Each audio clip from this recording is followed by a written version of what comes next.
Iniciou, sim. Iniciou a gravação. Então, oficialmente agora, nós temos o início da nossa aula, do curso de aperfeiçoamento para professores. Uma boa noite a todos que nos assistem, aos alunos, a Thaís, ao meu colega Eden. Desejo a todos uma excelente aula, uma boa noite a todos. Obrigado, Cristiano. Boa noite a todos. Obrigado também, Thaís, pelo apoio aí. Eu não estou vendo, né, vocês nessa forma remota, mas boa noite a todos. Hoje eu vou falar um pouquinho com vocês a respeito do explorando a geometria dos conteúdos algébricos. A princípio, esse tema está um pouco amplo demais, né? Mas, só dando um spoiler, a gente vai falar de multiplicação de matriz, tá? Esse tópico eu coloquei porque é minha área de interesse, né? Da minha formação como matemático, eu estudei a geometria algébrica. Então, eu passo por esses dois conceitos, né, da geometria e da álgebra. Eu aprendi, né, a passar por esses dois conceitos e ver a importância da integração dos dois. Então, o que eu quero falar hoje com vocês aqui é um pouco sobre como a gente pode conectar esses dois, né, para a gente falar de assuntos que aparecem, né, na álgebra lá do ensino médio. Eu acho que o tópico uma multiplicação de matrizes é bem significativo aí para esse fim. Eu não atuo no ensino médio, então, claro que eu vou querer o retorno de vocês também, que são professores, que atuam diretamente no ensino médio, para ver a viabilidade do que eu estou falando aqui, né? Vocês têm um contato muito mais próximo, tá? Mas acredito que, da minha experiência, né, eu vou relatar um pouquinho aqui, eu consigo ver algumas ideias que podem funcionar bem, acredito, para o ensino médio, tá? Ao longo da apresentação, eu vou trazendo alguns conceitos matemáticos avançados, que são para nós, né, nós matemáticos, professores, temos para relembrar ou ter o conhecimento deles, mas, claro, pensando que em adaptar isso para como levar isso para o ensino médio, tá? Para dar início aqui, acredito que todos estão me vendo e ouvindo bem, né?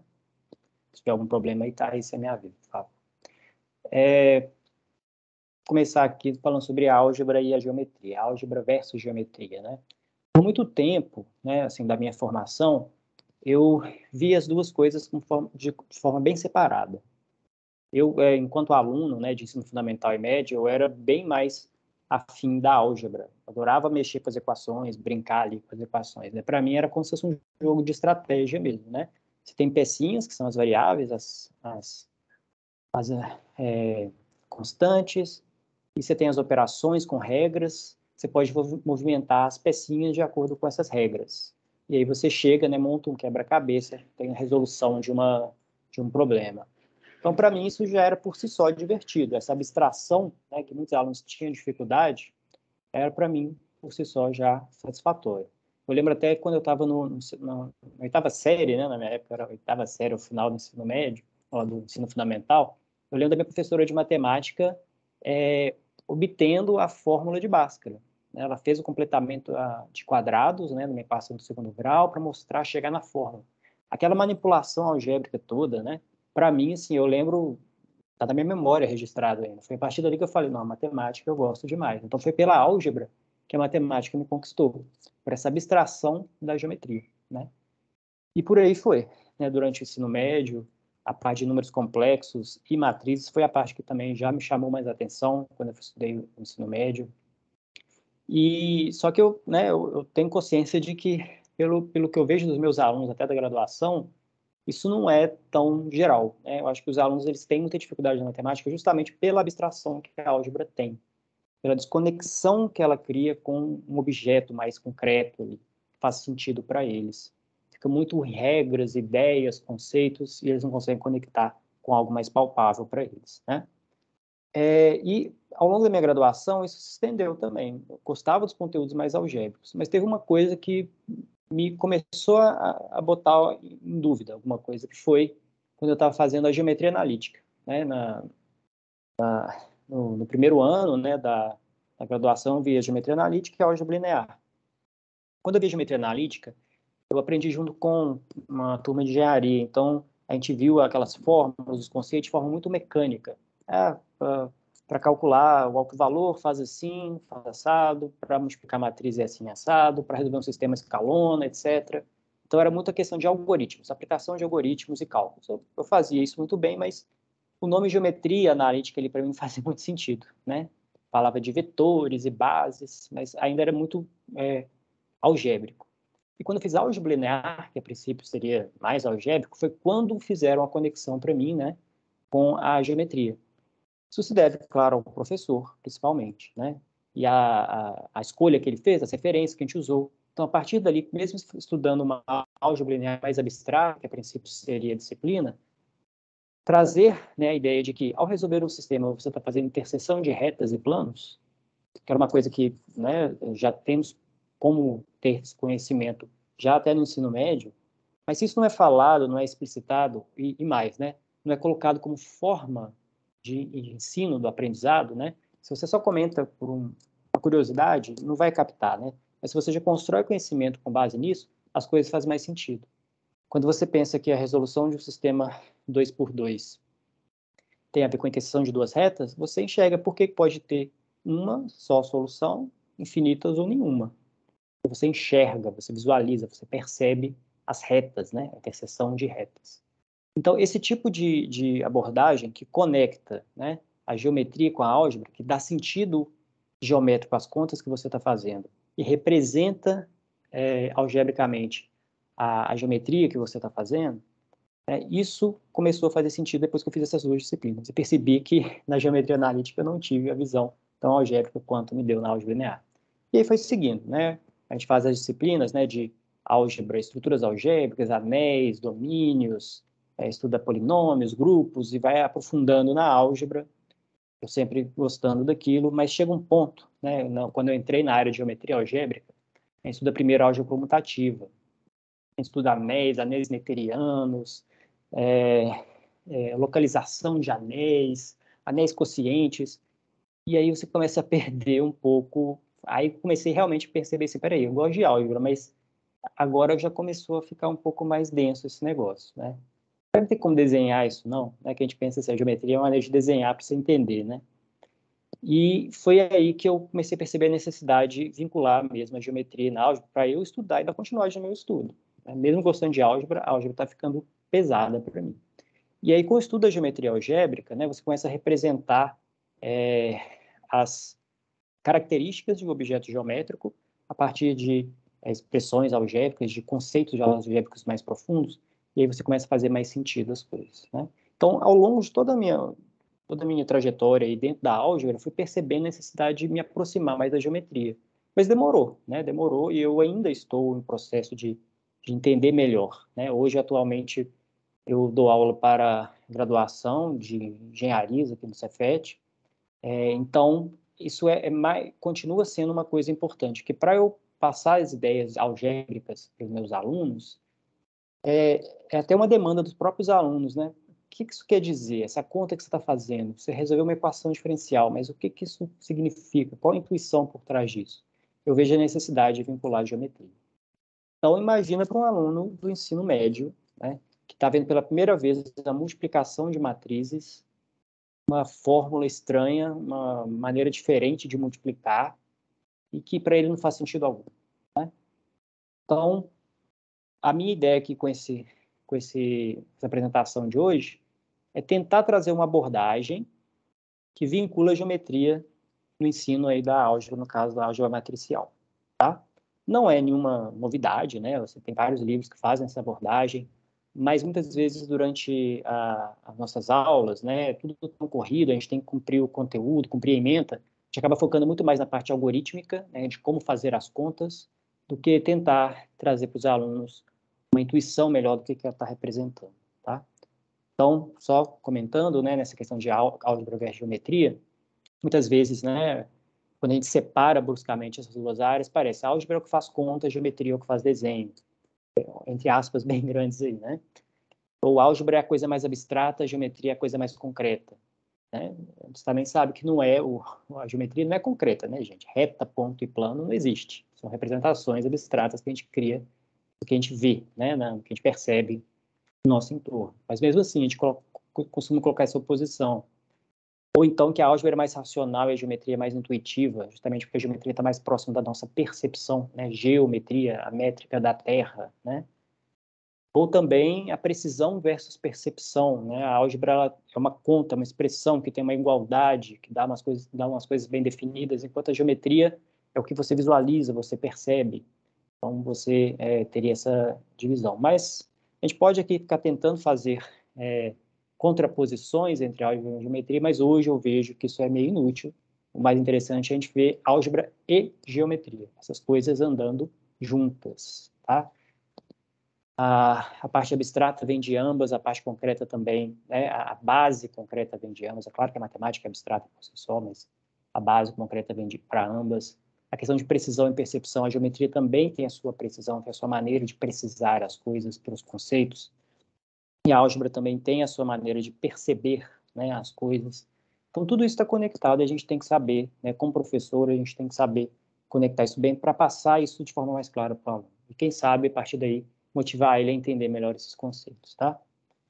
Então, feito esse blá blá blá inicial aqui, deixa eu falar o que a gente vai precisar, o que a gente vai relembrar, os conceitos que a gente vai tocar aqui ao longo da apresentação. Para o ensino médio mesmo, estou separando aqui em dois momentos, pessoal, porque tem conceitos aqui que são conceitos que a gente comunica com nossos alunos e tem outros conceitos que não. Os conceitos vão ficar entre a gente, né? Nós, professores, estudamos mais a fundo a matemática, né? Vamos lembrar alguns conceitos. Então, para o ensino médio, que vai tocar no ensino médio aqui, teoria dos conjuntos, a ideia de conjuntos e funções, a gente vai trabalhar com funções um pouco mais gerais. Para a geometria analítica, basicamente entender o plano cartesiano. Para a álgebra linear, as matrizes e as operações com as matrizes. Aqui eu vou focar, como eu vou falar de plano cartesiano, a gente vai pensar em matrizes 2x2, tá? E a parte de álgebra, né, no finalzinho aí, dependendo do nosso tempo, eu faço um link também com números complexos, que é outro tópico de álgebra que aparece no ensino médio, né? Eu não sei se ainda está tendo muita ênfase no ensino médio, porque vocês não dão um retorno aí. Como é que está o ensino dos números complexos no ensino médio? Porque boa parte dos meus alunos que chegam na graduação falam que não viram isso no ensino médio, outros falam que viram, então não sei como que está. Então, do ensino médio a gente vai tocar nesses tópicos, e para o ensino superior, que é para nós aqui, né, que a gente vai relembrar, alguns tópicos de álgebra linear, mais avançados, né, vetores, bases, diagonalização, vou falar um pouquinho sobre isso, e da álgebra comutativa, a ideia de anéis, tá, dos números complexos, principalmente, a gente vai lembrar um pouco disso. Agora, a relação primordial que nós vamos usar aqui o tempo todo, que a gente vai ver, trabalhar aqui, para fazer essa conexão geométrica e algébrica dentro do tópico de matrizes, é essa relação aqui entre coordenadas de um ponto e matrizes coluna. Eu acho que o primeiro link que a gente faz entre geometria e álgebra é quando você explica o plano cartesiano para os alunos, né? Um ponto no plano é uma coisa bem geométrica, uma definição geométrica, mas quando você coloca coordenadas nesse ponto, através de eixos, né? Você traça medidas, você está colocando números, coisas mensuráveis ali, representando aquele ponto. Números que você consegue fazer contas, você consegue fazer álgebra com aquele ponto. Então, aí você já faz a primeira conexão, né, que é a conexão entre números e pontos, portanto, álgebra e geometria, tá? Mas tem uma outra relação que a gente vai usar já da parte algébrica, né, pressupondo aí o plano cartesiano, é que as coordenadas de um ponto, x, y, podem ser representadas em uma matriz coluna, tá? Uma maneira de representar diferente aqui. Então, vocês vão ver até que eu vou usar o GeoGebra, né? O GeoGebra tem sido uma ferramenta bem utilizada aí por vocês, professores do ensino médio. Eu vi vários outros colegas meus também usando o GeoGebra para falar para vocês, né? O próprio GeoGebra trabalha com coordenadas de ponto e matriz coluna como sinônimos ali, tá? Como relações equivalentes. Então, a gente vai ficar o tempo todo pensando nessa relação entre coordenadas do ponto e a matriz coluna. Quando escrever uma matriz coluna, você está pensando no ponto, assim como você está pensando nessa notação de coordenadas, tá? Ok, então vamos para o nosso primeiro objeto, nossa primeira definição algébrica aqui, que é o que vai dar sentido para a multiplicação de matriz, transformações lineares no plano. Vou fazer aqui a definição para nós aqui, professores, né? Claro que não é a definição que talvez você levaria para a sala de aula. Então, o que é uma transformação linear no plano? Vai ser uma função t que leva um ponto x de coordenada x0, y0 do plano em outro ponto de coordenada x1, y1.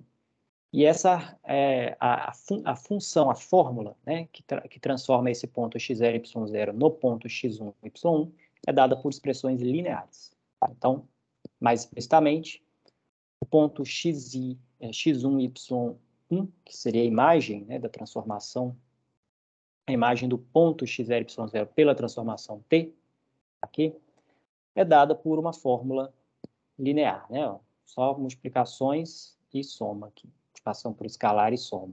E se A, B, C, D são parâmetros reais, são os coeficientes aí da sua transformação linear, o x0 e y0 as coordenadas do ponto original, tá? Então, esse x1 e y1 é a imagem do x0 e y0, que é dado por essa forma. Isso é uma transformação linear no plano. Para o aluno, né, ele já viu o conceito de função entre um número e outro, entre o x e o y. A função pega um valor x, responde um valor y. Tá? Aqui você está pegando uma função de duas variáveis com dimensão 2 na imagem. Né? Tem duas fórmulas aqui. Então, para o aluno, talvez, né, não é uma coisa tão simples assim fazer essa abstração de uma vez para outra, mas quando a gente ensina para os alunos sobre conjuntos, funções, de forma mais geral, né, lá no comecinho do ensino médio, dá essa ideia, né? Domínio, imagem, tudo representa aquilo. Que não vai ter o gráfico dessa função, tá? Mas, bem, relembrado isso, conceito de transformação linear no plano, é só um exemplo aqui para ilustrar com números mesmo. Pega a transformação linear que, dado um ponto xy, leva no ponto de coordenadas 2x menos y, x mais 3y. Então, se eu te der o ponto de coordenadas 1, 1, substituindo aqui o x e o y por 1, você vai ter o ponto 1, 4, se minhas contas não estão erradas. Tá? Então, a transformação pegou o ponto 1 e levou no ponto 1, 4. Então, assim como uma função real pega um número x e leva no y, aqui a transformação faz de um ponto para outro. Ok? Certo. Então, dado esse conceito, né, que é um conceito da álgebra linear, vamos para o conceito agora que a gente passa para o ensino médio mesmo, que é a multiplicação de matrizes. Então, aqui, vou focar nas matrizes 2 por 2, já que eu estou falando no plano. Vou pegar uma matriz quadrada, ABCD, as entradas dela, e uma matriz coluna, x0, y0, que eu estou usando as mesmas letras ali das transformações por um motivo meio óbvio, né? Então, o produto da matriz A pela matriz coluna P é dado por essa expressão. Né? Você pega a primeira linha da A, faz o produto escalar, né, com a coluna, então dá essa primeira expressão, pega a segunda linha de A, multiplica pela coluna, né, de forma multiplicação, produto escalar, produz essa segunda coordenada. Então, essa definição que a gente passa para os alunos, aqui eu estou fazendo uma definição, em vez de dar a definição geral de uma matriz vezes outra, estou colocando o caso base, o primeiro caso, que é uma matriz vezes uma coluna. Só para lembrar também, voltando aí para nosso gancho para álgebra linear, a gente convencionou escrever matriz dessa forma, né? A multiplicação da esquerda, a gente pega as linhas, da direita a gente pega a coluna, uma convenção, mas a ideia desse produto, dessa forma de fazer o produto, né, vem do produto escalar, como eu citei agora há pouco, e o produto escalar, a ideia do produto escalar é criar formas lineares. Então, essa linha corresponde aos coeficientes da forma linear, essa coluna corresponde aos valores ali da variável, das variáveis na forma linear. Então, isso aqui é uma forma linear, né? São os coeficientes AB e as variáveis com o valor x0 e y0, tá? Então, produto escalar é para isso. Então, as matrizes, elas codificam produtos escalares, vários produtos escalares. Isso é o que, por isso que ela é construída dessa forma, né?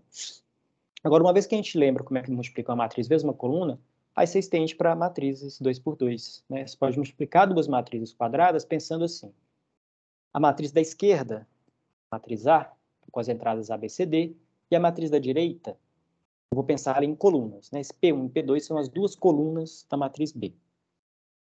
Colunas de duas linhas e uma coluna. Matriz coluna. Então, o que seria A vezes B? A primeira coluna da matriz A vezes B é pegar a matriz A e multiplicar pela primeira coluna da B. a segunda coluna da matriz B vai pegar a matriz A, multiplicar pela segunda coluna da matriz B. Eu, particularmente, gosto dessa definição de matriz, primeiro pela multiplicação por uma coluna e depois você estende, porque você capta bem qual que é o processo da multiplicação, de forma algébrica mesmo, né, algorítmica, qual que é o processo. São as linhas da matriz da esquerda vezes as colunas da matriz direita, né, uma questão de produto escalar. Então, uma vez que você tem isso, né, e a vantagem disso também é porque essa multiplicação de uma matriz por uma coluna, pessoal, é a que vai fazer a conexão geométrica. Então, ela é que tem que ser definida primeiro. Ela tem que ser a origem para fazer as outras multiplicações, tá? Bem, então agora vamos conectar esses dois conceitos. Transformação linear no plano e a multiplicação de matriz por coluna, no caso. A conexão é essa daqui, ó. Dado uma matriz ABCD, matriz 2 por 2, você consegue definir uma transformação linear. Como? Você pega as entradas da matriz e usa isso como sendo os coeficientes das formas lineares que apareceram aqui na transformação linear, tá? Então, o AB está na primeira parte aqui da transformação, primeira coordenada, o CD na segunda. Então, eu estou denotando aqui a transformação associada à matriz A. E, reciprocamente, né, dada uma transformação linear, você pode coletar os coeficientes aqui das formas lineares, A, B, C, D, e construir uma matriz com isso, organizada em linhas e colunas. De novo, a organização da matriz é convencionada assim, né? Você coloca os coeficientes da primeira forma na primeira linha, os coeficientes da segunda forma na segunda linha. Aí estou denotando a matriz da transformação como T entre colchetes, tá? Então, você tem uma relação biunívoca aqui agora. Dada uma matriz, se constrói uma transformação linear e vice-versa. No sentido mais abstrato, né, quando você pensa em espaços vetoriais, essa relação biunívoca não é simplesmente uma função que pega uma transformação e associa uma matriz e vice-versa, né? Ela é um isomorfismo. O que quer dizer isso? Lembrando, é quando você preserva também, respeita também as operações lineares. Então, eu sintetizei aqui embaixo, né? O que eu estou dizendo é que a transformação da soma de matrizes vai corresponder a você fazer a soma da transformação associada em cada matriz, né? A gente sabe somar matrizes, sabe somar transformações, sabe somar funções. Então, existe uma equivalência entre pegar a transformação de uma soma de matrizes e somar as transformações associadas a cada matriz. O mesmo vale para a multiplicação por escalar. E o recíproco, né? Se eu pego a matriz de uma soma de transformações, isso é a mesma coisa que somar as matrizes de cada transformação, tá? Então, é nesse sentido que a gente fala que é um isomorfismo aí de espaço. Então, isso é importante porque isso justifica por que a gente pode tratar como a mesma coisa objetos que são tão diferentes. A natureza desses objetos são diferentes. A transformação é uma função entre um conjunto de pontos, né? E a matriz é um outro objeto. Mas existe uma relação tão intrincada entre eles, né, que não é só essa bijeção entre os elementos, mas também entre as operações que são realizadas nesses elementos. As operações lineares aqui, que a soma é a multiplicação por escalar. E não para por aí. Se a gente lembrar também, né, a multiplicação de matrizes, ela corresponde também à composição das transformações lineares. Lembre que quando a gente fala de funções, existe uma operação, né, exclusiva para funções, que é a composição de funções, e nesse contexto, né, a aplicação de você transformar, né, aplicar uma transformação no ponto xy, corresponde a você fazer uma multiplicação da matriz de T com a matriz coluna, que corresponde ao ponto x0, y0. Escrevendo aqui melhor, pulou uma coisa? É isso aqui, ó, essa linha aqui. A transformação de xy tem essa fórmula. Mas, por outro lado, quando você multiplica a matriz da transformação, né, A, B, C, D, com os coeficientes aqui, pelo ponto xy, representado como coluna, te dá uma matriz coluna cujas entradas são as mesmas das coordenadas aqui. Como a gente viu, as coordenadas de um ponto estão relacionadas com a matriz coluna. Então, isso aqui representa um ponto, esse aqui representa o mesmo ponto. Então, tanto pela transformação, quanto pela multiplicação de matrizes, você chega em duas representações diferentes, mas para o mesmo ponto. E é isso que justifica que aplicar uma transformação corresponde a fazer uma multiplicação de matriz. Tá? E mais do que isso, né, quando você compõe as duas transformações, isso é o mesmo que multiplicar a matriz de cada transformação. Né? Esse é um raciocínio mais rápido de fazer. Você pega o ponto transformado pela transformação T, isso te dá um outro ponto, né? E aí você transforma novamente esse ponto para uma outra operação, que é a transformação S.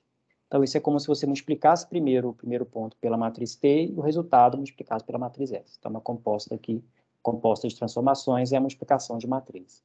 Então, isso já dá um sentido geométrico, pensando pelo menos na transformação como sendo uma função geométrica, né? Transformação é uma função entre um ponto e outro, e a multiplicação de matriz corresponde a isso. Mas bem, pessoal, tudo que eu falei até aqui agora ainda está bem abstrato, está bem algébrico, né? São definições da transformação linear, aplicação de matrizes, falei de isomorfismo, e conectei esses dois conceitos. Então, tem uma correspondência bacana aí entre transformação linear e as operações que a gente faz com ela, e matrizes e as operações que a gente faz com elas. Tem um dicionário aí que conecta essas coisas, tá? Ok, mas e o desenho? Como é que eu vou desenhar para entender isso? A gente tem que pensar como é que a gente leva isso para um aluno de ensino médio, né? Como eu falei, eu não sou professor de ensino médio, então é um desafio para mim também pensar como eu levo isso. Por isso que eu vou querer o retorno de vocês depois do como isso pode ser feito, né? Eu vou usar aqui o GeoGebra para fazer essa representação. O GeoGebra é aquele software de geometria dinâmica, acredito que a maioria de vocês já deve conhecer, já deve ter trabalhado com eles. Tem vários outros colegas meus aqui que estão apresentando palestras também sobre o uso do GeoGebra em sala de aula. Eu vou abrir o meu GeoGebra aqui. Eu estou usando aqui o GeoGebra clássico, tá? A versão 6, o GeoGebra clássico que eu baixei aqui para o meu computador.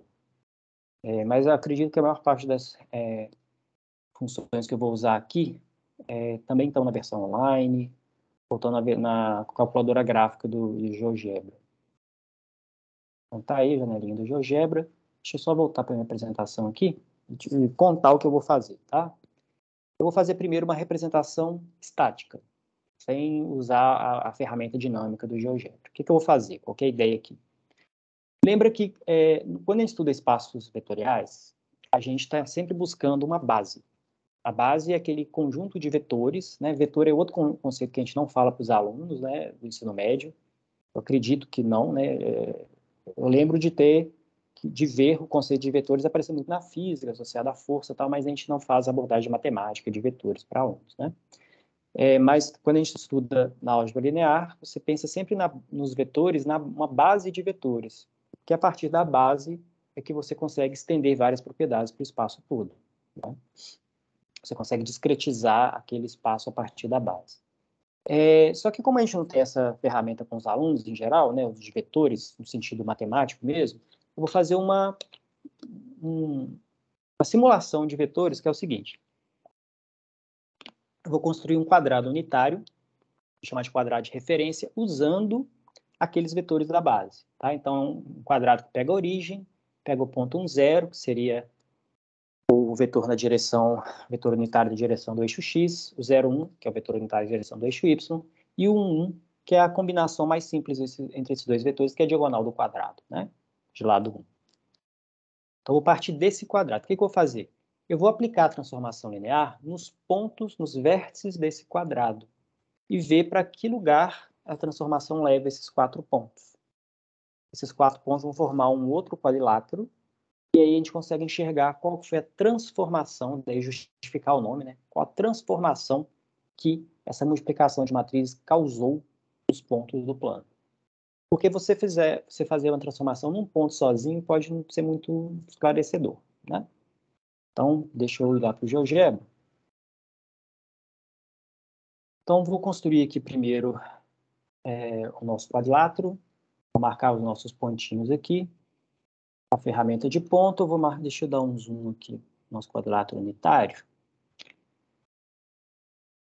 Tá? Marcar esse ponto A aqui no 0, 0. A ferramenta de ponto, vou marcar o ponto 1, 0, 1, 1 e o 0, 1. Dá mais um zoom aqui. Beleza. Então, marquei esses 4 pontos. E agora eu vou na ferramenta aqui de polígono. Vou construir o polígono.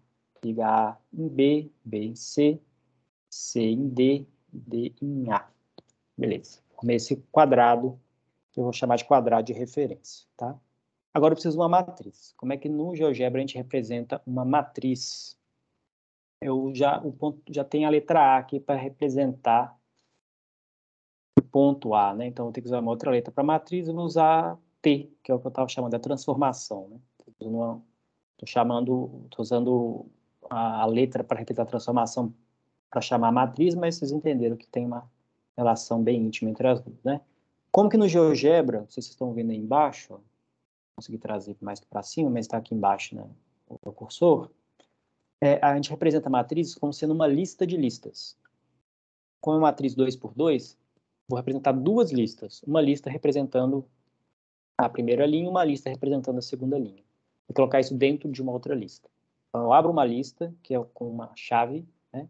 O GeoGebra tem um facilitador que quando você abre uma chave, ele já põe o fecha-chaves também, né? Não sei se isso é bom ou ruim, vicia a gente, mas está lá. Abriu, fechou.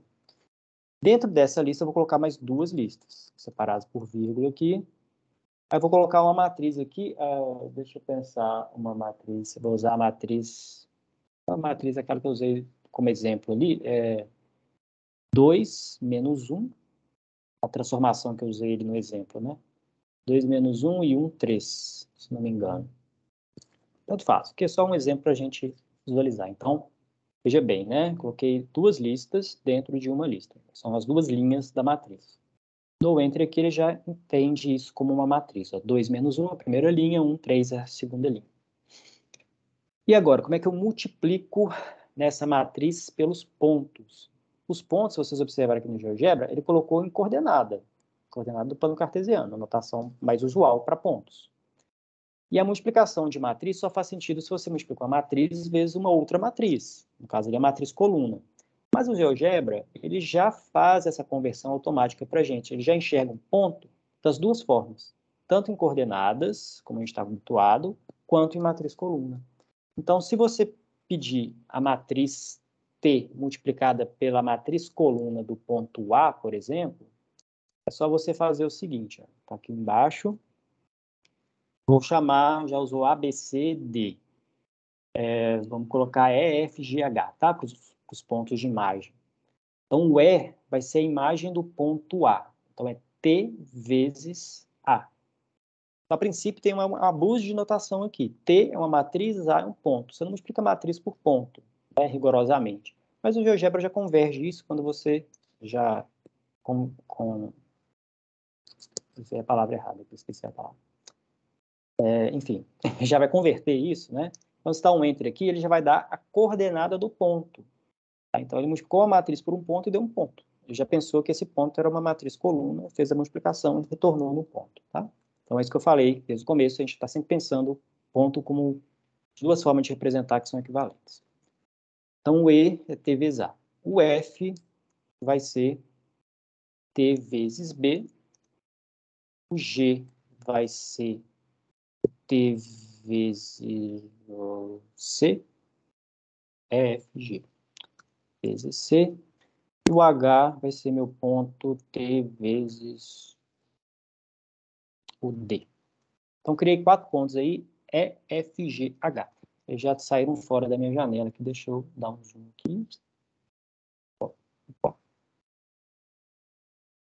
Então, aqui os pontos E, F, G, H. Tá? Perceba que o ponto E, ele é a imagem do ponto A. O ponto A é a origem, 0, 0. Lembra que a transformação linear não muda a origem de lugar. A origem é um ponto fixo de qualquer transformação linear. Então, é normal o E ficar aqui, né? Agora eu vou ligar, fazer um outro polígono com esses pontos de imagem dos vértices. Vou ligar o E na mesma ordem, né? A imagem do A, na imagem do B, na imagem do C, na imagem do D. E fecha aqui. Esse quadrilátero que apareceu é a imagem do quadrado de referência. Tá? Só explorando mais um pouquinho, né? Por que eu posso afirmar isso? É claro, não é uma coisa que a gente vai especificar com detalhes para aluno, né? O aluno ele tem que entender que o quadrado virou esse outro quadrilátero. Tá? Como que isso foi feito?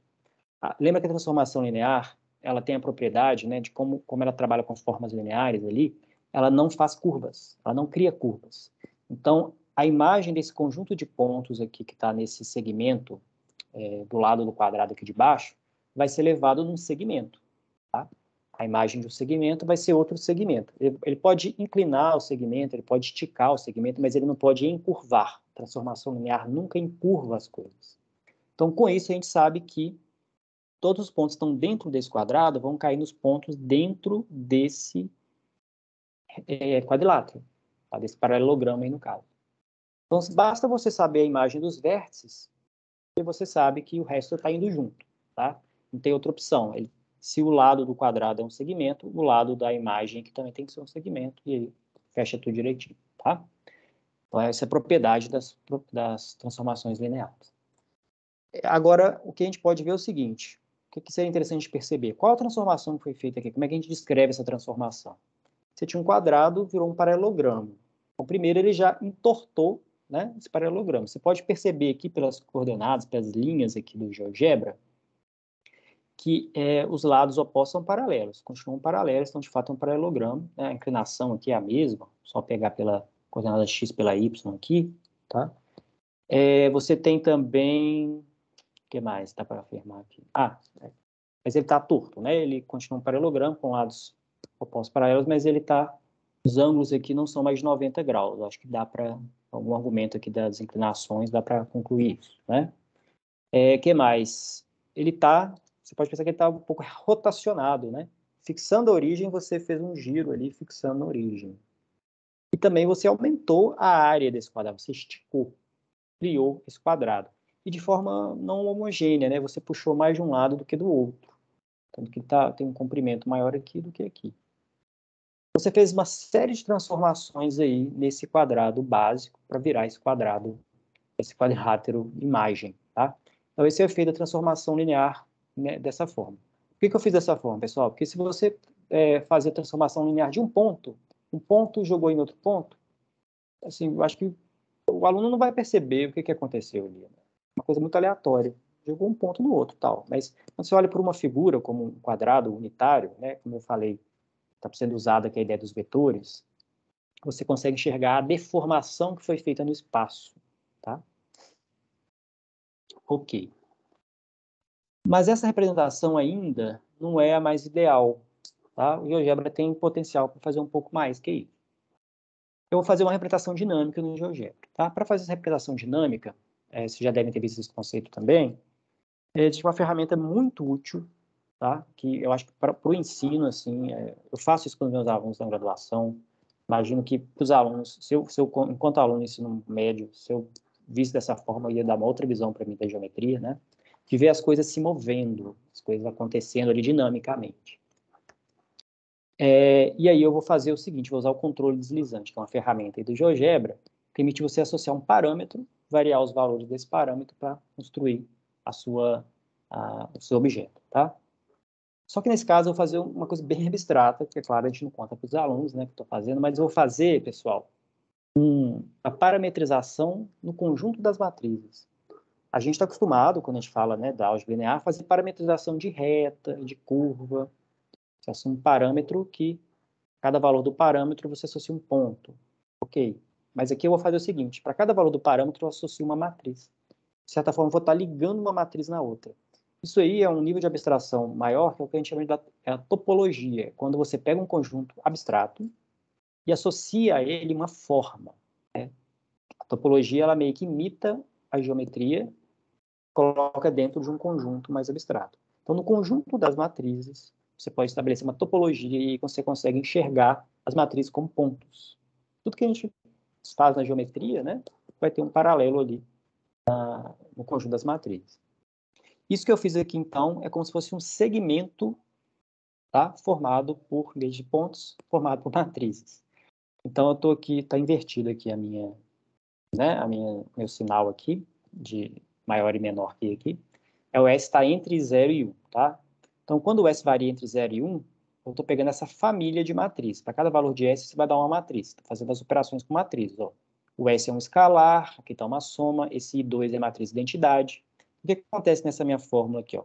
Quando o S é igual a 0, eu vou ficar com 1 menos 0 vezes identidade, mais 0 vezes A. Então, isso aqui é a própria matriz de identidade. Lembra que a matriz de identidade, que a gente ensina para os alunos, é aquela matriz que, quando você multiplica por ela, não afeta nada. É a matriz que não muda nada, ela não transforma. É a transformação neutra. É o elemento neutro da multiplicação de matriz.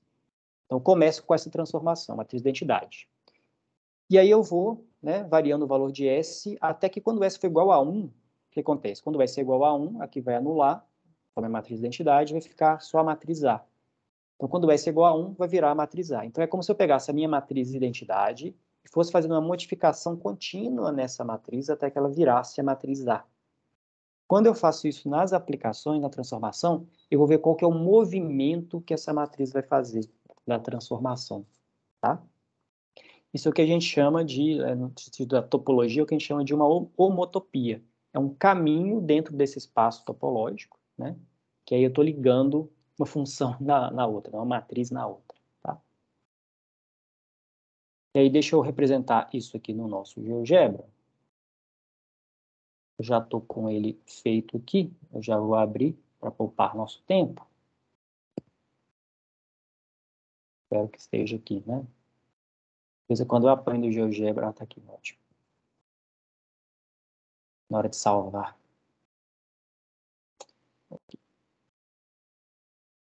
Então, ó, voltando aqui, tá? O que eu fiz aqui? Eu representei a mesma coisa. Eu criei os nossos 4 pontos, que eu chamei de E1, E2, E2, que são os pontos que formam um quadrado, né, junto com a origem.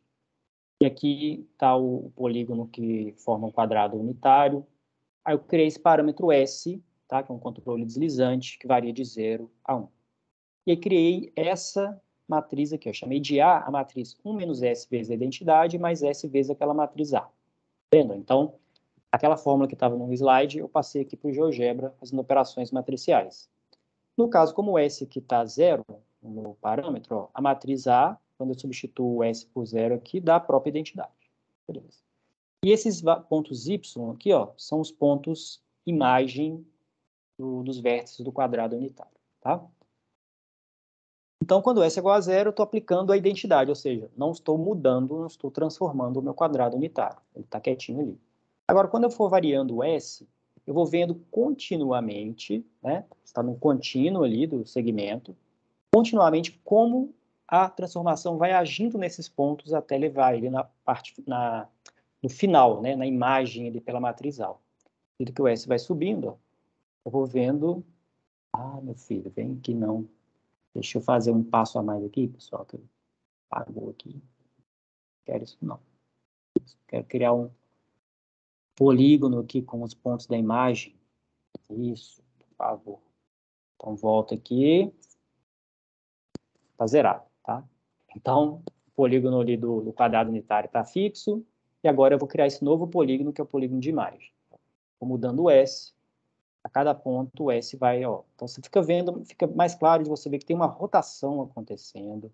Ao mesmo tempo, tem uma ampliação numa direção mais que na outra.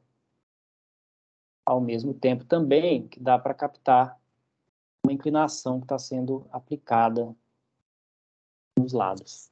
A inclinação é bem sutil, né? Mas dá para perceber. Então, quando você faz esse... Aqui eu coloquei...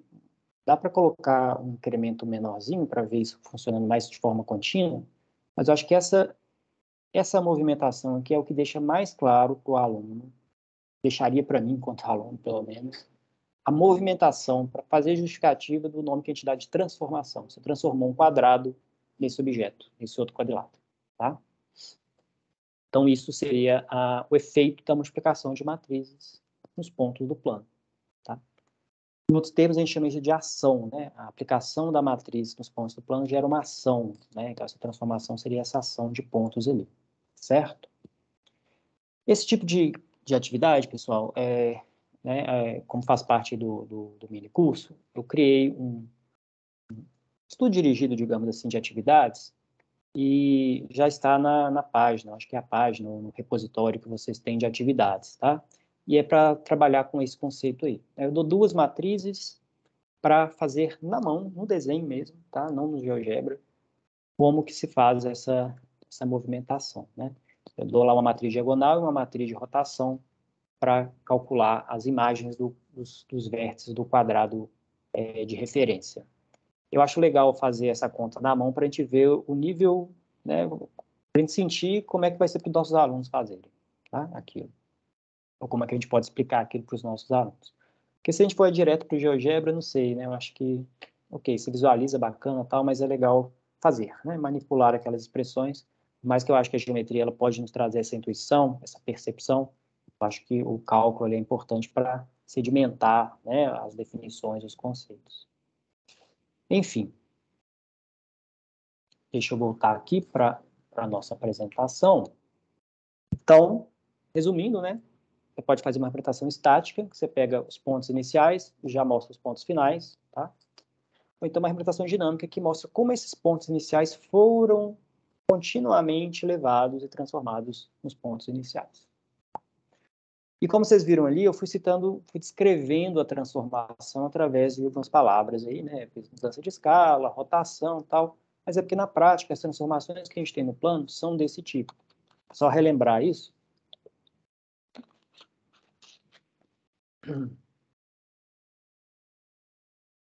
Uma classificação das transformações lineares planas que a gente pode encontrar, né? São basicamente essas aqui que vêm do que a gente chama de formas canônicas, né? Lembra que quando a gente está trabalhando no espaço vetorial, aquele eixo ali, o plano cartesiano, é uma escolha de coordenadas, né? Que é feita por uma base ortonormal. Mas você pode mudar a base, né? E o que a gente aprende, né, na álgebra linear, que dependendo, você pode fazer mudanças de base, e aí dependendo da base, né, do referencial que você está olhando aos seus pontos, os seus vetores, as suas transformações, elas vão ter uma forma mais simples. Então, a partir de uma mudança de base, né, mediante mudanças de base, mudança de coordenada, as transformações lineares podem cair num desses casos aqui. Ela pode ser uma mudança de escala, que é o caso da matriz diagonal, tá? Esse caso é o caso da matriz diagonalizável. É quando a matriz 2 por 2 é diagonalizável, então ela é equivalente, né, semelhante a essa matriz aqui. Aqui eu coloquei o A, B positivos para essa mudança de escala ser uma ampliação ou uma contração, né? Se o A e B é maior que 0, isso vai ampliar, maior que 1, isso vai ampliar. Se o A e B são menores que 1, isso vai reduzir a sua imagem. Eu coloquei positivos porque se forem negativos, eles vão acontecer de refletir, né? Essa matriz aqui, por exemplo, ela reflete a coordenada y, troca mais por menos, e aqui troca na coordenada x, tá? Então, se tiver sinal negativo, você vai fazer uma mudança de escala junto com uma reflexão. Então, por isso que eu separei as duas aqui. O que a gente chama, aquilo que eu falei de você inclinar, né, os lados, mas mantendo paralelos os lados opostos, é o que a gente chama de cisalhamento. Aí você pode ter cisalhamento na direção vertical, na direção horizontal, né? Pode inclinar assim ou inclinar assim. E você tem a matriz de rotação. Tá? As matrizes de cisalhamento é o caso não diagonalizável, tá?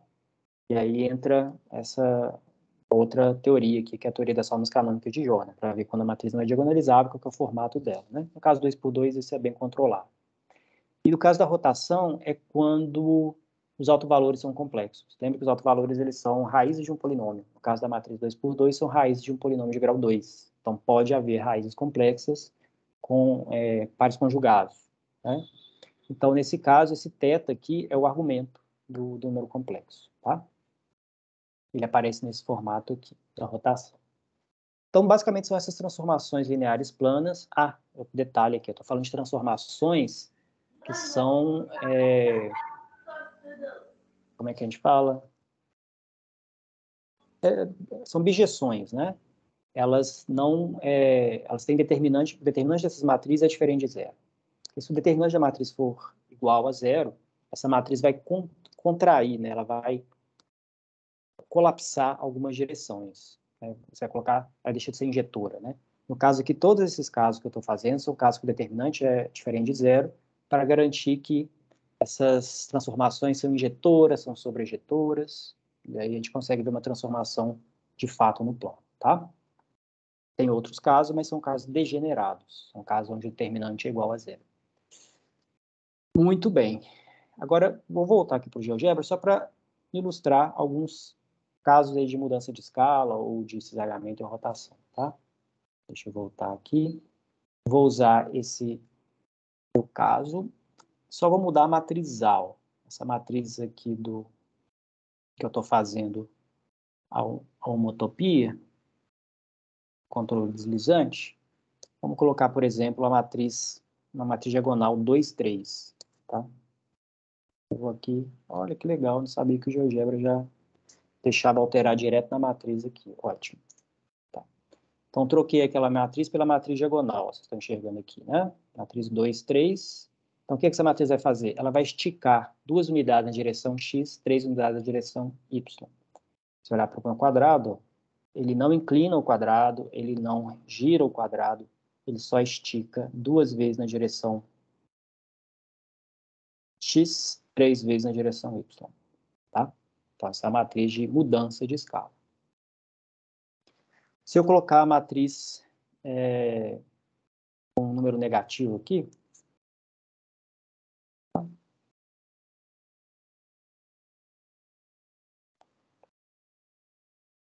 que vai acontecer, deixa eu puxar aqui para cima, dar um zoom, tudo bem. Ela vai fazer, né, aqui no caso eu coloquei a matriz, observem aqui, desculpem aí, ó, a matriz de diagonal 2 menos 3. Então, na direção 2 ela vai esticar 2, na direção y ela vai esticar 3, só que ao mesmo tempo que ela vai esticar 3, ela vai inverter na direção y, tá? Vai refletir na direção y. Então, ela vai fazer isso aqui, ó. Ela virou para o quarto quadrante. Tá? É um retângulo agora de base 2 e altura 3, só que agora está no quarto quadrante, porque você refletiu em relação ao eixo x, no caso, né? Você refletiu em relação ao eixo x, tá? Consegui essa matriz. Essa matriz, o que ela é? Lembra que eu falei para vocês que se eu aplico 2 transformações, é como se eu estivesse multiplicando as matrizes. Então, essa matriz aqui, essa 2, 0, 0, menos 3, é a multiplicação de uma matriz de mudança de escala, que é uma diagonal, com uma matriz de reflexão. Você aplicou sucessivamente 2 transformações. Então, gerou essa. Tá? Mais uma aqui, vamos colocar uma matriz de rotação, vamos colocar aqui, vamos pegar os senos e cossenos ali de 45. Então, é o raiz de 2, aqui vai dar menos raiz de 2, aqui tudo raiz de 2, só para ficar mais fácil.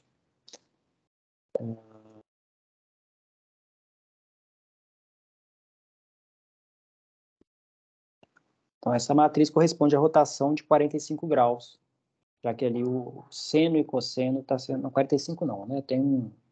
Seria raiz de 2 sobre 2, né? Está multiplicado por 2 essa matriz aqui. Mas vamos ver o que vai acontecer quando eu trabalhar com essa matriz. Então, a princípio, ela está sendo baseada numa matriz de rotação, mas como eu falei que eu tirei a fração 2, né? Então ela está ao mesmo tempo que ela... Eu estou multiplicando todos os coeficientes por 2, então é como se eu estivesse multiplicando por uma matriz diagonal, que é 2, 2. Vendo o que vai acontecer, ó, eu espero que ela vai girar, ao mesmo tempo que ela vai ampliar o nosso quadrado. Girar de 45 graus e ampliar ao mesmo tempo, ó, de fato. Ampliou nosso quadrado. Tá aí, foi uma rotação e uma ampliação desse quadrado. Se eu colocar exatamente a raiz de 2 dividido por 2, deixa eu ver se eu vou conseguir fazer isso sem muitos problemas dentro do GeoGebra. Opa, aqui já deu problema. Tá. Eu sou das antigas que tinha que programar, né, com linguagem de baixo nível, tudo com parêntese e tudo. Aqui o GeoGebra tem umas facilitações, né? Graças a Deus as coisas evoluem. Então aqui, ó. Tá aqui o nosso quadrado original, quando eu estou multiplicando pela matriz de identidade, S0, até o S virar 1, você tem a matriz de rotação pura, tá? Então, você vai rodando passo a passo, continuamente, e aqui eu estou rodando, somente rodando, sem esticar, tá? O nosso quadrado. Então, ele manteve as proporções, manteve os tamanhos, só fez uma rotação, 45 graus. E aí vai, você pode brincar aí, né, criar matriz e ficar analisando o que ela faz. Isso eu acho um exercício interessante para um aluno. Uma vez que você introduz o GeoGebra em sala de aula e o aluno agir ativamente ali, ele mesmo pode ir dando entradas na matriz e vendo, escrevendo que tipo de transformação está sendo feita. Com as palavras dele, né? Com a falta de teoria que ele tem para entender melhor essas coisas. Muito bem. Pessoal, essas informações que eu estou passando aqui, nas atividades que eu enviei para vocês, tem uma referência, que é a referência que, como eu falei, né, quando eu estudei álgebra linear, no segundo período da graduação, foi onde caiu a ficha ali da conexão entre geometria e álgebra pela primeira vez, né, assim, que fez mais sentido, que é o livro de álgebra linear com aplicações do Anton. Ele faz isso, né, nas sessões dele, estuda, né, as transformações lineares do plano, mediante toda a teoria que ele trabalhou ali. E ele classifica essas transformações, mostra como é que isso é feito. E ele usa essa ideia exatamente do quadrado, para a gente poder ter uma visualização melhor de como que as transformações estão agindo no plano, tá? Então, tem essa referência lá, vocês podem dar uma olhadinha, eu acho que é uma boa para embasar, né, e ver, né, de forma mais teórica aí, como que está sendo construído isso que eu estou falando aqui, ok? Muito bem. Vou fazer uma breve pausa aqui, e a gente vou trazer um pouco a ideia sobre os números complexos, né?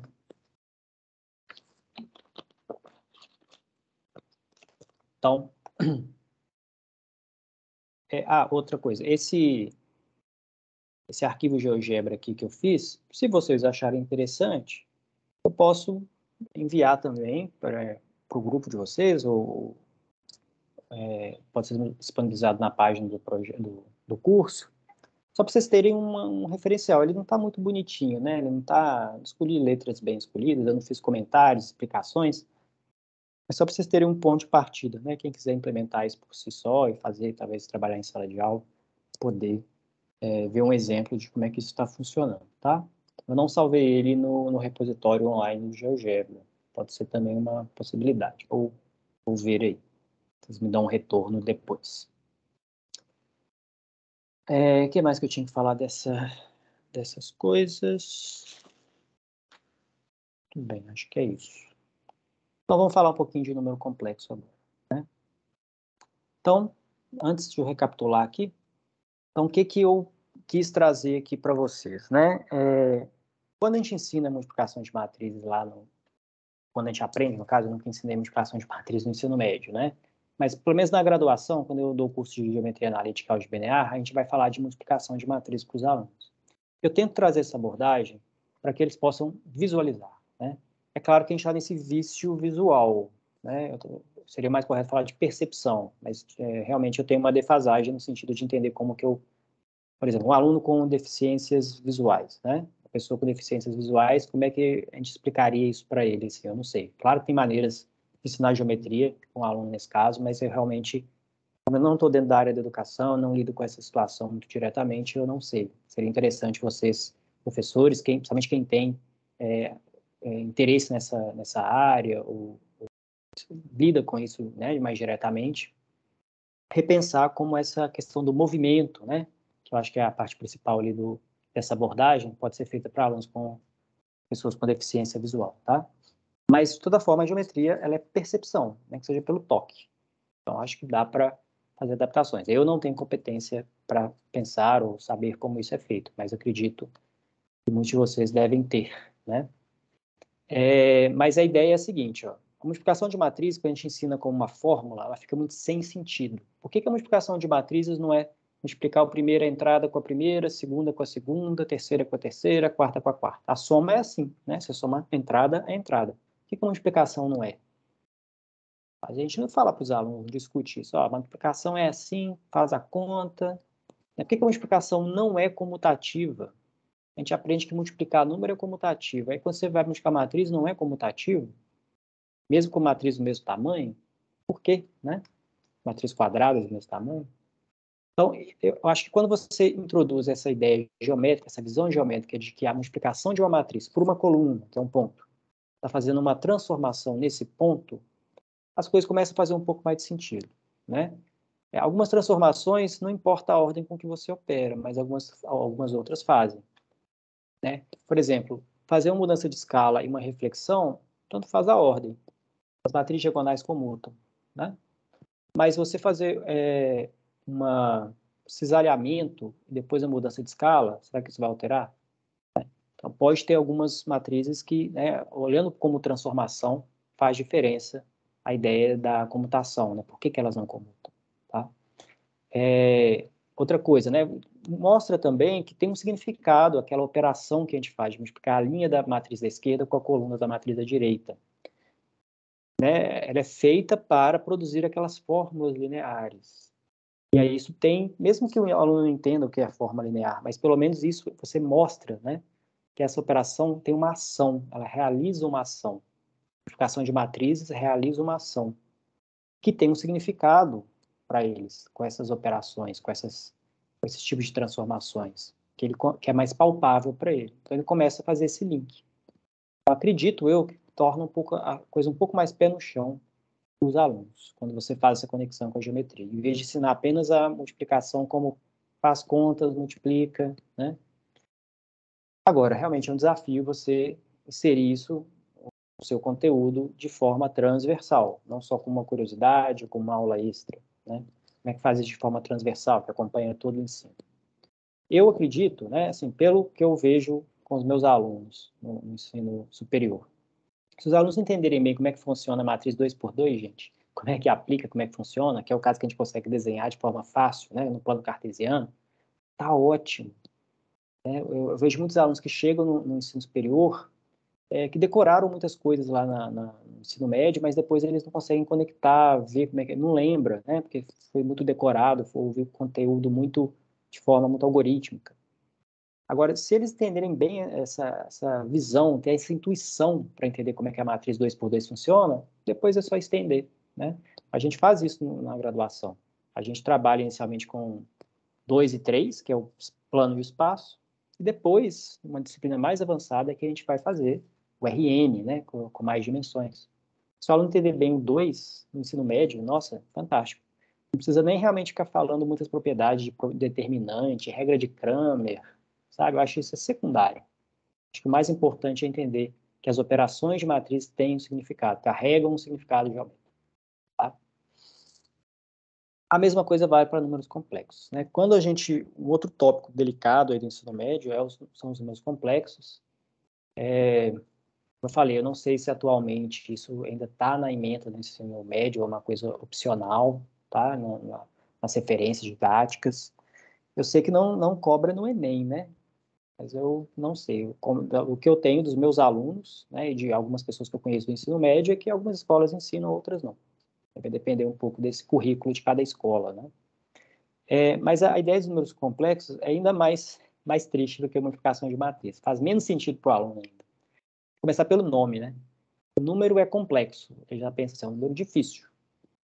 Complexo é porque ele é formado por duas partes, lembra disso, né? Mas para o aluno, complexo é uma coisa que não é simples, né? Então, é difícil. Ou então, a unidade imaginária. Você fala do número complexo, ele tem uma unidade imaginária. E parece, então, que só nos números complexos é que tem alguma coisa imaginária. Na verdade, todos os números são imaginários, né? No sentido de que são abstratos, não são coisas concretas, são imagens que nós criamos. Então, são imaginários. Mas esses nomes já começam a tornar uma coisa tão distante da realidade, né? Os números complexos estão em oposição aos números reais.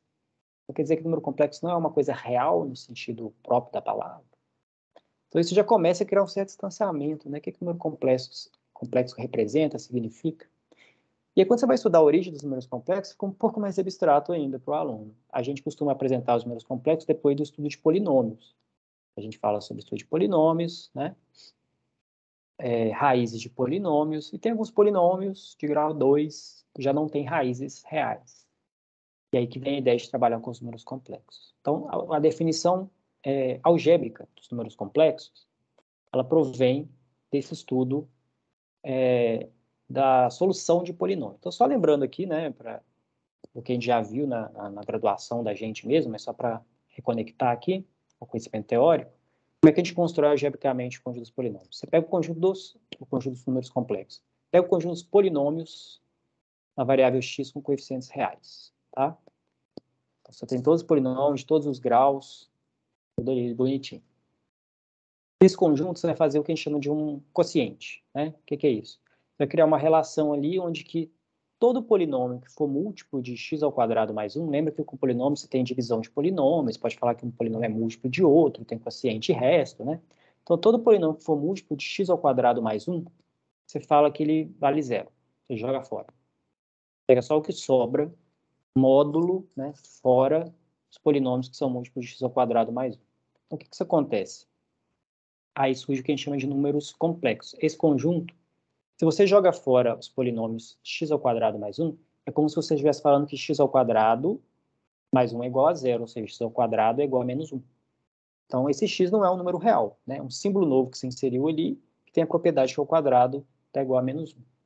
A gente costuma chamar ele de i. Então, você troca esse x por i e fala que, então, os números complexos são como se fossem polinômios de grau 1, né? Porque a parte de grau 2 tudo some, vira menos 1, né? Então, você consegue conectar tudo com termo constante e termo que multiplica a sua variável, que agora é i, por isso que a gente chama de número complexo. Ele tem duas partes. Uma parte a gente chama de real, a outra de imaginária, dois números reais, que tem essa propriedade por número i. Tá?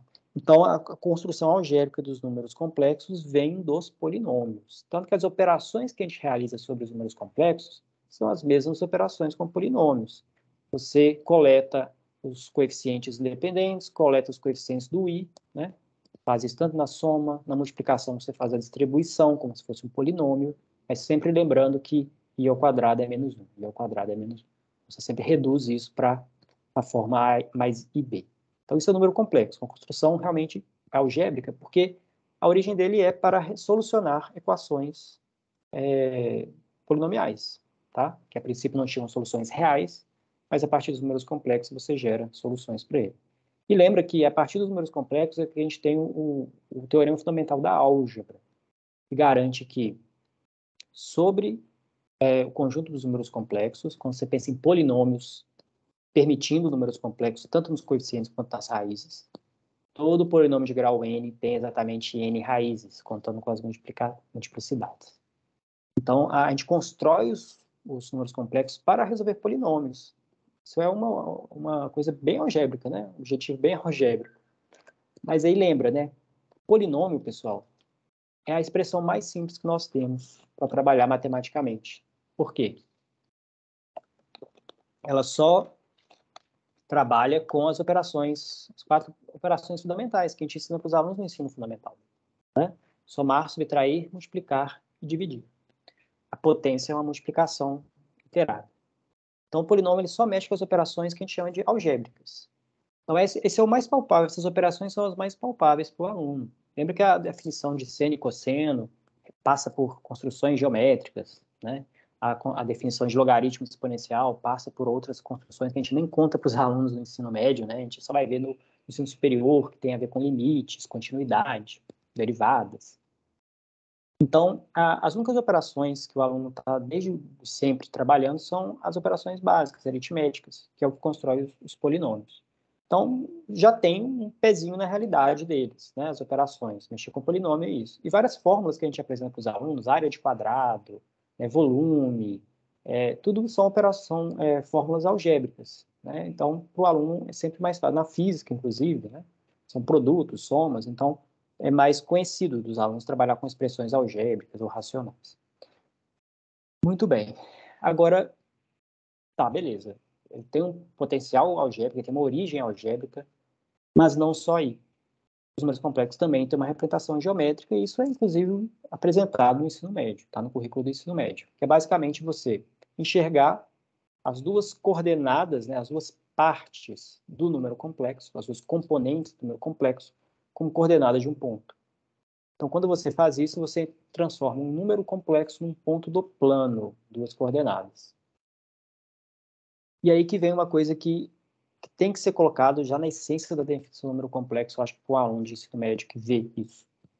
Os números reais estão para a reta, que é a reta real, assim como os números complexos estão para o plano, que é o plano complexo.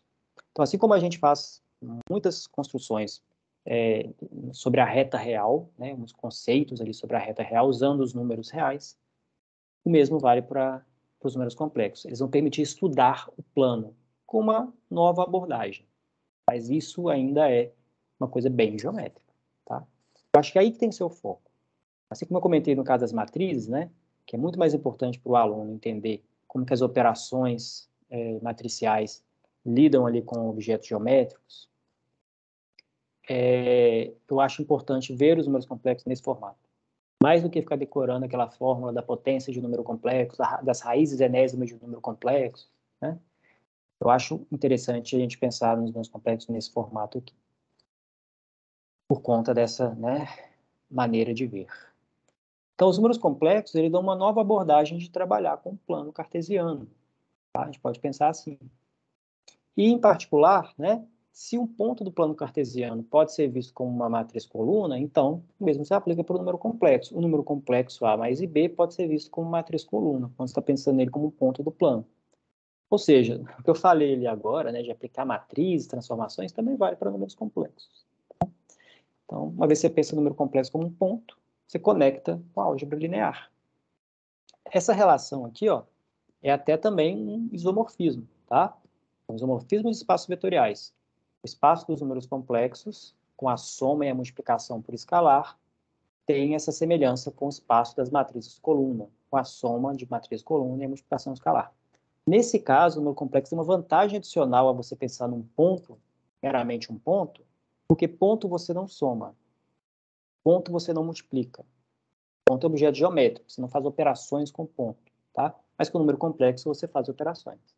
Então, nesse sentido, você pode aproximar, né, o ponto de um objeto geométrico, aqui no caso, quando você representa por um número complexo. E mais, quando você pensa um pouquinho mais aí, essa é uma abordagem que já é incomum de você ver no ensino médio, né, é que um número complexo também pode ser representado por uma matriz. No caso, é uma matriz 2 por 2 que tem esse formato, é uma matriz antissimétrica, né? Aqui na diagonal você coloca a parte real, e aqui na diagonal secundária você coloca a parte imaginária com sinal trocado ali, tá? Então, esse é um subconjunto das matrizes 2 por 2. Essa relação que você estabelece, dado o número complexo, produz essa matriz e vice-versa, tá? Veja bem, não é qualquer matriz, é uma matriz nesse formato específico, tá? Essa matriz, ela codifica várias propriedades do número complexo que você pode descobrir usando o que você sabe sobre matrizes, tá? Por exemplo, determinante dessa matriz, né?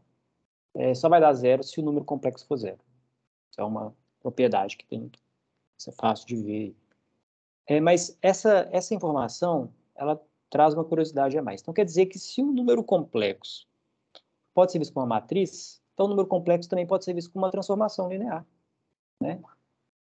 Quando você multiplica uma matriz por um ponto, isso dá uma transformação linear. Então, o número complexo vira uma matriz, ele também pode ser uma transformação linear.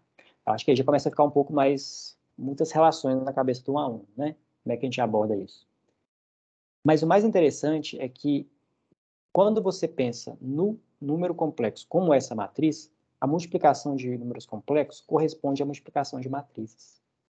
Se você multiplicar o número A mais IB com o número C mais ID, vai dar, quando você separar a parte real e parte imaginária, vai dar o mesmo que vai aparecer na diagonal principal e secundária aqui, quando você multiplica essa matriz por essa.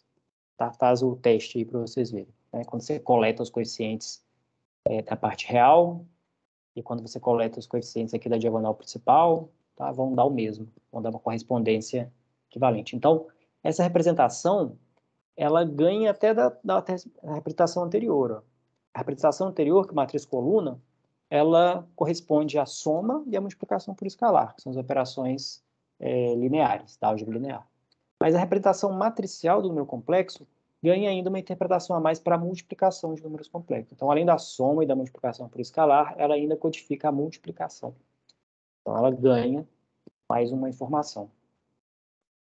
E aí, né, um adendo.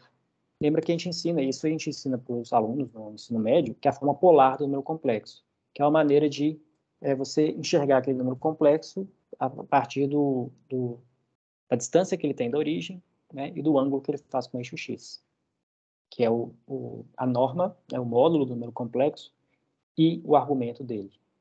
Quando você representa o número complexo da forma polar dele, você consegue representar ele matricialmente nesse formato aqui que eu coloquei. Uma matriz diagonal com a norma e uma matriz de senos e cossenos com o argumento aqui do número complexo. Se a gente lembrar lá das transformações lineares, que eu listei agora há pouco, essa transformação é uma mudança de escala homogênea, que ela estica por R nas duas direções. Isso aqui é uma rotação com ângulo θ.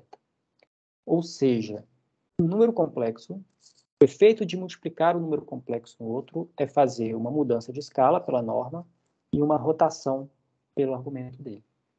Isso a gente usa na graduação, quando a gente ensina, precisa os números complexos para os alunos, eles, principalmente na engenharia elétrica, né? Eles interpretam os números complexos como rotações. Multiplicar por I é girar 90 graus. Então, para eles, isso começa, eles começam a trabalhar nesse sentido. Então, eu acredito que, agora, realmente, é um desafio, como é que você ensina, como é que você faz essa conexão toda para os alunos ali no ensino médio, né? Mas acredito que uma vez que você tenha passado para os alunos as ideias que as matrizes geram transformações lineares, também a gente pode pensar o número complexo como uma transformação linear, né? O efeito da multiplicação de um número complexo. Também destacando aqui, deixa eu ver isso. Isso aqui pode ser complicado de ensinar para os alunos porque cria uma dualidade, né? Nesse espaço dos números complexos, você tem essa dualidade. Um número complexo tanto pode ser visto como um ponto como uma transformação. Então, quando você multiplica dois números complexos, o que você está fazendo? Quem que é o ponto, quem que é a transformação? Né? Você tem que fixar um para ser sua transformação e o outro é o ponto que você vai permitir ser transformado. Então, tem que ter esse combinado, né, a priori para saber qual o papel que cada número ali vai fazer, se é como transformação ou se é como ponto. Mas, de novo, visto como matrizes, você pode aproveitar o conhecimento gerado sobre matrizes, né, anteriormente, para tirar novas conclusões sobre os números complexos. De novo, é bem mais interessante para o aluno entender os números complexos com essa abordagem um pouco mais geométrica, né? Porque quando o aluno interessado em matemática que for para o ensino superior, lá ele vai estudar com mais profundidade, né? O matemático vai estudar com mais profundidade o número complexo.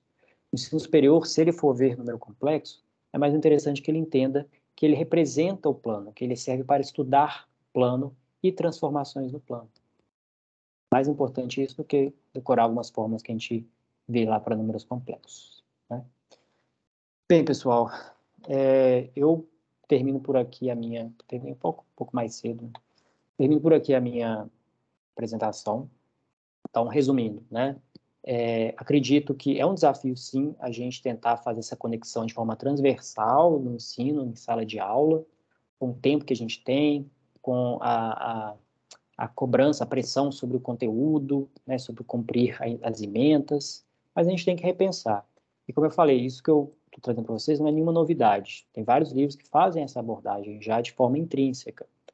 Então, eu acredito hoje, né, como professor, que eu leciono para o ensino superior, para as engenharias, que são alunos que demandam entender porquê das coisas, não só fazer contas, né, não são matemáticos que aceitam trabalhar com abstração de boa, né? Então, a gente precisa trazer esse pé no chão para os alunos. E, para mim, a geometria, dentro da matemática, é o mais pé no chão possível. Tá? Então, assim, sempre que possível, fazer essa conexão, mas de forma, não uma forma artificial, uma forma meio forçada, né? Mas de uma forma entendendo os conceitos matemáticos que a gente aprendeu na nossa graduação ou na pós-graduação, como que eles podem ser traduzidos ali em formas de apresentar os conceitos, tá? Esse é o desafio, né? A gente trazer lá de cima, do mais abstrato que a gente aprendeu, os nossos estudos, para o aluno ali dentro da sala de aula que está começando a lidar com aqueles assuntos. Tá? Espero que vocês tenham interessado nessa abordagem e estou aberto agora a discussões de vocês, retornos, né? Se vocês já tentaram ou usam essas abordagens, como é o retorno de sala de aula? Gostaria de saber de vocês também. Ou se vocês tiverem outras curiosidades e dúvidas aí do que eu falei, né, ou correções, inclusive, por favor, estou à disposição.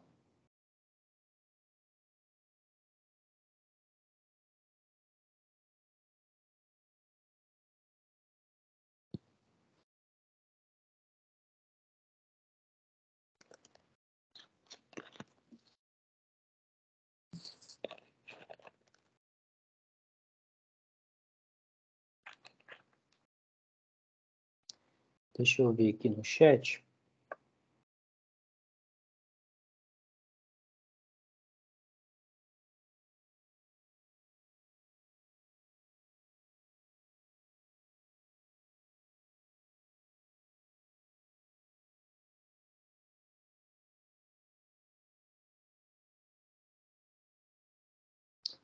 Bem, pessoal, se alguém que tiver um comentário a fazer para a Thaís, ela está coletando os comentários, mas quem quiser também abrir o microfone e fazer algum comentário, ou tirar alguma dúvida, alguma pergunta.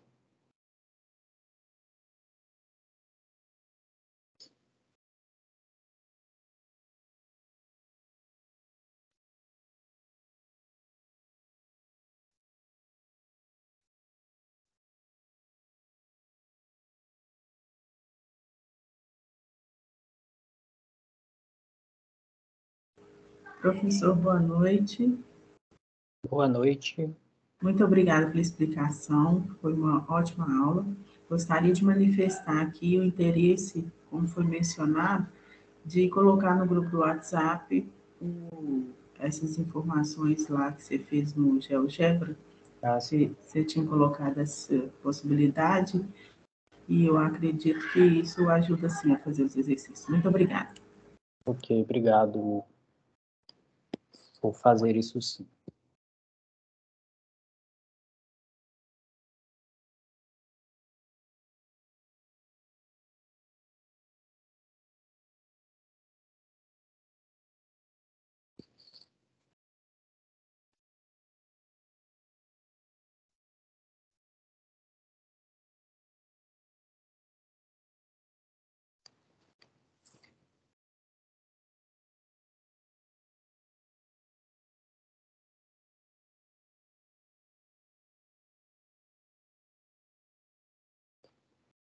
Sobre essa questão dos números complexos, é uma curiosidade minha. Como tem sido feita a abordagem de números complexos no ensino médio hoje, dado, né, que muitas vezes o ensino médio se prepara para o Enem e o Enem não cobra esse tipo de conceito, né? Como é que fica o conteúdo? Bom, Éder, até antes da pandemia, quando a gente estava no presencial, a gente ainda dava números complexos no terceiro ano. Certo. Aí, com a pandemia, pelo menos eu trabalho no estado, né? E nenhum PET foi contemplado esse conteúdo. E agora, com a reforma do ensino médio, na BNCC, ele também foi cortado. Então, de acordo com a BNCC, números complexos não é mais trabalhado. Integralmente cortado? Né? Sim. Que triste para nós algebristas. Não, mas ok. É como eu falei, tá? O número complexo, de fato, né? Não sei como é que foi feita essa análise, esse estudo, mas, de fato, ele é usado em áreas bem específicas, né? Das exatas e exatas aplicadas. Então, depende muito disso, né? De que área que você vai seguir. Para quem não vai seguir exatas, provavelmente não vai se esbarrar com um complexo jamais. Né? Assim, a gente ainda não sabe como que vai ficar o itinerário formativo de matemática e suas tecnologias, né? Porque a gente ainda não tem vamos dizer assim, o como que vai desenvolver o segundo e o terceiro ano. Entendi. Mas, como reduziu muito a carga horária de matemática no ensino médio, né, automaticamente tem que se cortar as matérias. Talvez no itinerário de matemática e suas tecnologias possa ser contemplado, mas a gente ainda não tem como saber. Porque nos livros didáticos que vieram para a escolha, nenhum dos que eu olhei tinha números complexos. Entendi. Eu dei uma passada muito rápida nesse novo BNCC, né? Realmente não tinha nenhuma menção explícita aos números complexos. Fala-se muito sobre funções, principalmente crescimento linear, crescimento exponencial, né? Trabalha muito com isso. A parte de probabilidade combinatória também. Mas realmente números complexos não vi explicitamente. A título de curiosidade, sabe aquelas partes que geralmente vem no final do capítulo, que vem assim como um plus, se o professor quiser trabalhar com o aluno? Em uma coleção, chama coleção Prisma, vem uma página falando sobre os números complexos, mas só um título assim, de curiosidade para os alunos saberem que existe. E aí, para o aluno que tem mais interesse na parte de exatas, né, talvez seja uma porta de entrada para esse mundo. Né? Obrigado, Ediane, pelas informações aí. Mas matriz está mantida, né? Sim, matriz está lá. Eu acho que da parte de álgebra, a que é mais universalmente aplicada e usada são a álgebra linear, né? Então, isso não pode ser retirado, não, de forma alguma.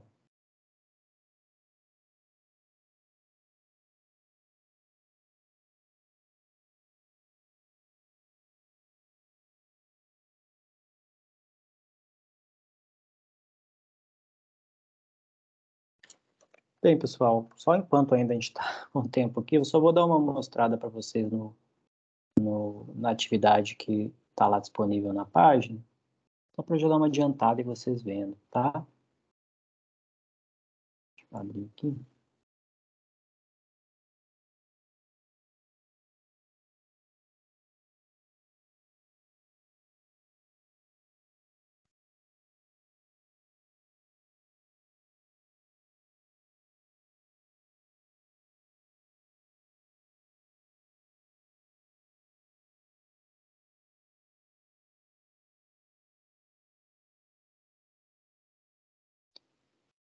Espera aí, ele vai abrir uma hora. Ok.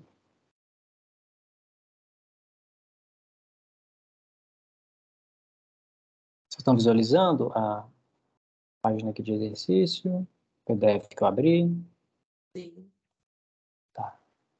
Então, aqui eu cito a referência, tá? Foi a principal que eu usei para pensar nisso, que é o livro do Anton, Algemear com Aplicações. E aqui a ideia da atividade é fazer aquilo que eu fiz no GeoGebra, só que fazer à mão, tá? Só para ver essas aplicações e ver... Porque, assim, eu sei que também não são todas escolas e que vão ter recursos computacionais para usar para todos os alunos, né? E também que eles nem têm tempo dentro de sala de aula, é uma confusão, né? Quando você vai usar recursos computacionais com alunos ali na sala de aula. Então, eu retorno aquela indicação que um ponto pode ser visto com a matriz coluna.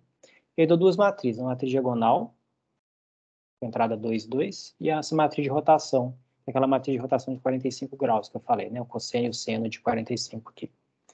E aí eu cito, né, a construção do quadrado de referência, com os vértices dele aqui.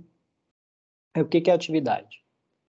Aplicar a matriz D nos vértices do quadrado de referência, desenhar, né, a imagem desse quadrado. Aí eu ponho meio que passo a passo aqui, né?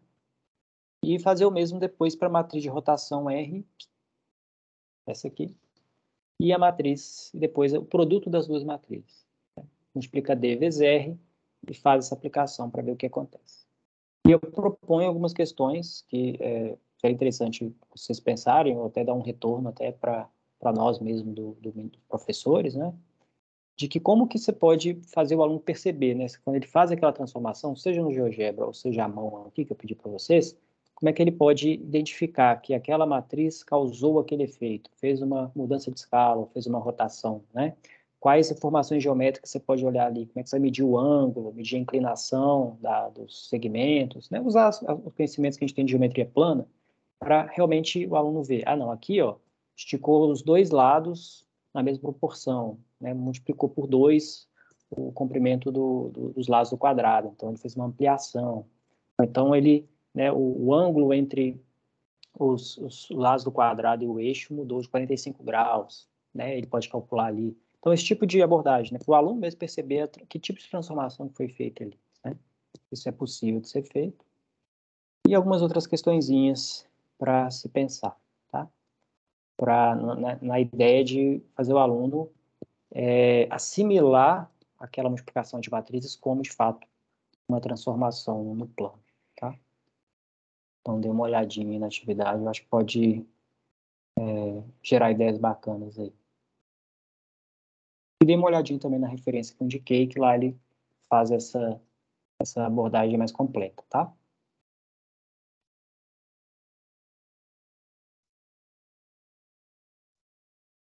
Essa aqui.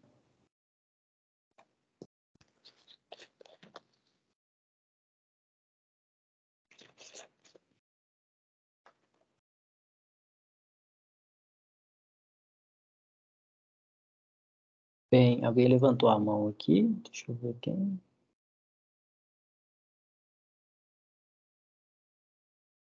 Boa noite, Éden. Fui eu, Denise, Boa que noite. levantei a mão. Tudo bem com Oi, você? Denise.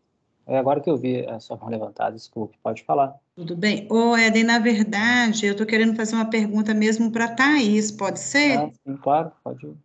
Ô, Thaís, eu queria saber o seguinte, se nós entregamos exercício, acredito que os outros alunos também, e a gente até então não teve nenhum retorno, se recebeu realmente, entendeu? Se era aquilo mesmo que foi enviar, que a gente enviou, se era isso mesmo, você tem que fazer alguma correção. E se porventura, igual eu não postei a resposta da semana passada, entendeu? Se porventura agora, nesse período de férias, alguma atividade que a gente não tenha postado, se a gente pode reenviar essa atividade, reenviar não, enviar essa atividade para não ficar aí perdendo conteúdo. Boa noite.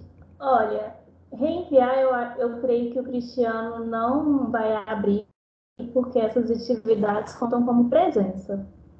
Mas a questão de receber, eu recebi todos e anoto como presença, mas se alguém quiser, porventura, me perguntar se realmente foi enviado, eu posso responder e olhar. Agora, qual foi a outra pergunta mesmo? Desculpa. Se na verdade é o seguinte, se era realmente aquilo que pediu, né? Porque como atividade, às vezes a gente envia, mas a gente não tem aquele retorno, é isso mesmo que foi solicitado, você está entendendo? Porque às vezes a gente está mandando também, você acha que está certo e às vezes não tem nada a ver. Olha, no início do curso estava que teria correção, mas com o decorrer não dá tempo de corrigir todos os exercícios que mandaram. Aí tá só como se vocês tiverem enviado. Se vocês enviaram e tiveram dentro daquilo que foi proposto, conta como presença, mas não sei ao certo se está certo mesmo ou não. Tá. Ô, Thaís, mas olha essa possibilidade aí com Cristiana, entendeu? Porque, querendo ou não, eu acredito que ao longo do curso, os alunos vai ter aquele dia que não vai conseguir mandar, aquela semana, como diz o outro, complicada, que não consegue mandar. Vê essa possibilidade da gente poder mandar. Acredito que os outros alunos também, se não passaram por essa situação, ao longo do ano acaba passando, de poder enviar as atividades que não foram enviadas até então. Eu vou Por conversar favor. com o Cristiano e dou o retorno no grupo, pode ser? Sim, pode sim. Eu acredito que mais alunos estejam nessa situação. Tá bom, obrigada, viu? Eu que agradeço. Só aproveitando para dar um pitaco aqui, Thaís, você deve ter esse controle dessa planilha de frequência, né, com o registro dos alunos que entregaram. Talvez compartilhar, né, para os alunos verificarem, né, se está de fato entregue, pode ser uma boa. Para quando a correção, Denise, realmente é interessante vocês terem um retorno. O Cristiano até me falou também mesmo sobre essa correção, ele não pôs uma pressão, né, para corrigir com prazo nem nada, mas de fato, eu acho que a gente está ofertando esse exercício, ofertando a palestra, a gente pelo menos dá uma checada ali para ver se está no caminho, se é esse que foi o processo, né? Acho que é uma boa sim, vou até tomar isso como para mim também, tá? Obrigado, Denise.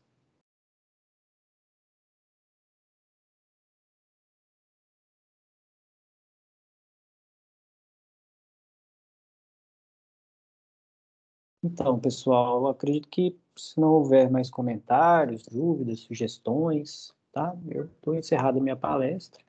Thaís, eu não sei quais são os procedimentos agora, como é que a gente pode trabalhar nesse final de prazo aí da aula, ou se terminamos por aqui. Acredito que a gente pode sim terminar por aqui, mas teria que encerrar a gravação e fechar a sala, mas eu acho que fechar a sala só o Cristiano consegue. Agora, encerrar a gravação, eu acho que você consegue. Ok, então. Então, pessoal, eu agradeço aí a participação de vocês. Espero que tenha contribuído um pouquinho para a gente pensar nesse ensino da álgebra, uma forma mais palpável, né, para os alunos. E obrigado, Thaís, pela coordenação da sala. E espero que seja proveitoso aí o curso de vocês no geral, tá bom? Boa noite.